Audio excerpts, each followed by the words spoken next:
With one hand firmly on the steering wheel of his X5, he relit his cigar. Welcome once again to this to the Chiara Literature Festival. I will start by teasing you with a question I asked before. Last night at the hotel, you were wearing a T-shirt on which was written Amsterdam, and today it's Prague, Franz Kafka.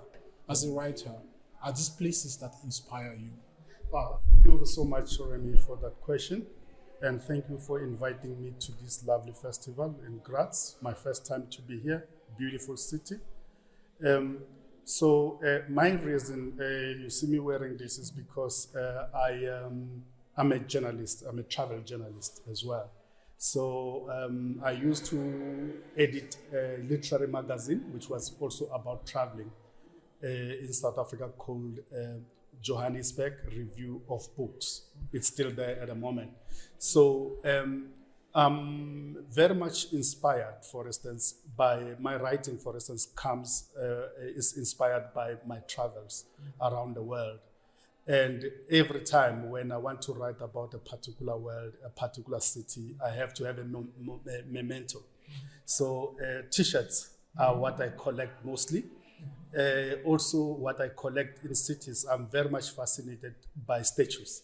So because they tell a particular history that reminds me of the history of where I come from, trying to reconnect the kind of history that has been told about South Africa and my ancestors, which sometimes is misrepresented. So when I look at the statues, when I go to places, I'm very much inspired. And in order to remember those kind of places, I always like to, have T-shirts. And also, I write for magazines around the world. I've been asked, for instance, to write about cities. Like, for instance, some of my articles are in The Guardian, which is in the UK, Stranger's Guide, which is in the US, Texas. Quite a number of magazines also in South Africa, for instance,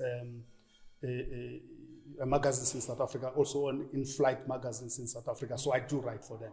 So I write because, this inspires me. Cities inspires me too much, in a sense that I think a lot about the writers, like, for instance, in Prague. I went to Prague, and one of the short stories that I read in the past before going to Prague was Metamorphosis by Kafka. And when you go to Prague, exactly, you find that he is claimed by the city itself, rightly so. So there's a museum for Kafka, for instance. There's also coffee shops, and wherever they sell cups, they sell T-shirts and everything. What happens is that when I was doing literature, I did African literature at Wits University in South Africa, in Johannesburg. So some of the works I was taught, and people always refer to Kafka, lecturers always refer to Kafka as if he comes from Germany. And even the Germans themselves, you go to Germany, they claim Kafka, and it's sort of, struck me that he is claimed by both cities. And but the most important thing that I really that inspired, I felt like it was very intriguing, was the fact that in Germany, for instance, as far as I know and as far as I've observed within the literary landscape, short stories are not popular. But yet Kafka wrote short stories, and then now they claim him as a short story writer, as their writer. So that was very much interesting. And also, in 2014, for instance, I visited the library in Germany. That library has Kafka's manuscript of original manuscript of Metamorphosis. So it's really, it was very, very interesting to learn that, Yeah. Would you tell us in a few sentences the connection that you as a journalist and writer established between sex, prostitution, and politics in South Africa, following the logic of the novel? First of all, I was very much intrigued by the fact that, as an oldest profession in the world, being a prostitute is still in the center of lawmakers' arguments, So in South Africa, for instance, although we have a constitution and a Bill of Rights, which says that you cannot discriminate anybody in terms of sexual orientation, sex, creed, color, everything, you cannot discriminate them. At the same time, you find that the politicians themselves like to make laws which are against this oldest profession and ignoring what the Bill of Rights say. And also, while doing that, in the meantime, at the same time, at night, they visit these places that they are trying to, buy faces during the day. But at night, they are the ones that are the best customers, So I wanted to show the contradiction in the book. But the book is not necessarily all about sex and prostitution. The book, all in all, it's about the exiles and exiles. So in South Africa, we get people that are the politicians that come from the question, the wrestling of power is between the exiles and exiles. So exiles being meaning that people that remain behind to fight against apartheid. And then exiles mean people that went away to fight against apartheid, and some of them were jailed.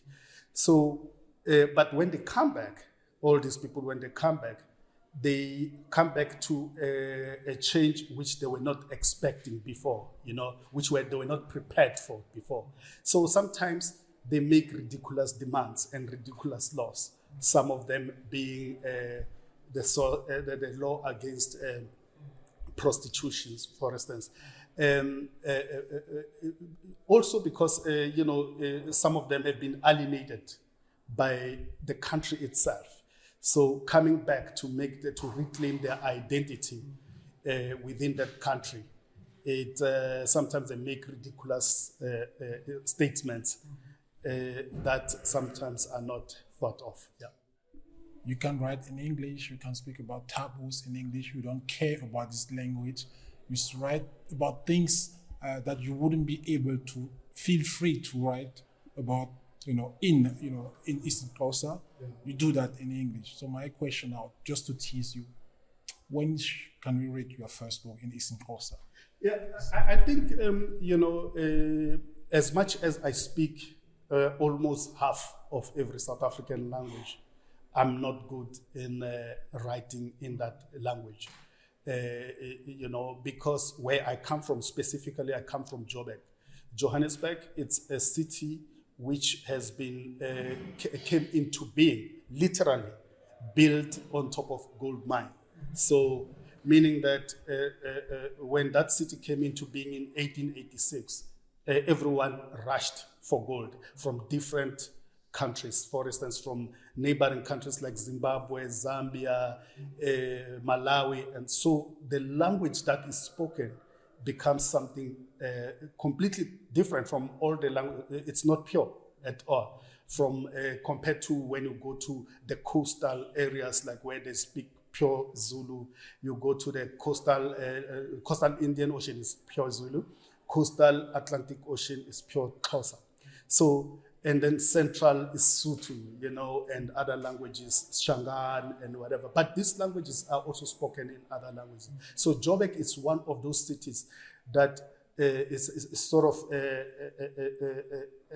when you come from Joburg, how we see that a person comes from Joburg, for instance, is the ability to speak or to have a conversation in each of these languages. So in a sense, the languages that we speak in Johannesburg is not pure. It's a combination of all these languages, meaning that it is, while it's a very good thing, it's also not good to write in these languages. That's why when you read my book, it's only in the dialogue that you can see, that this one is a Joburger, because I mix all these languages. So coming back to your question, I think it's very much important to write in local South African languages. And so that's why we have translators. And translators that they become important for this particular job, for instance, to translate to us in the language that because they know best in terms of translations. Yeah. So that's why I'm happy that you got Ida, for instance, who is a translator, and it was very important for me to listen to her, so that and it inspired me to look for a translator into African language. That's why I love being in the festival, because I learn a lot from it in terms of everything, actually. So I'm happy. Yep.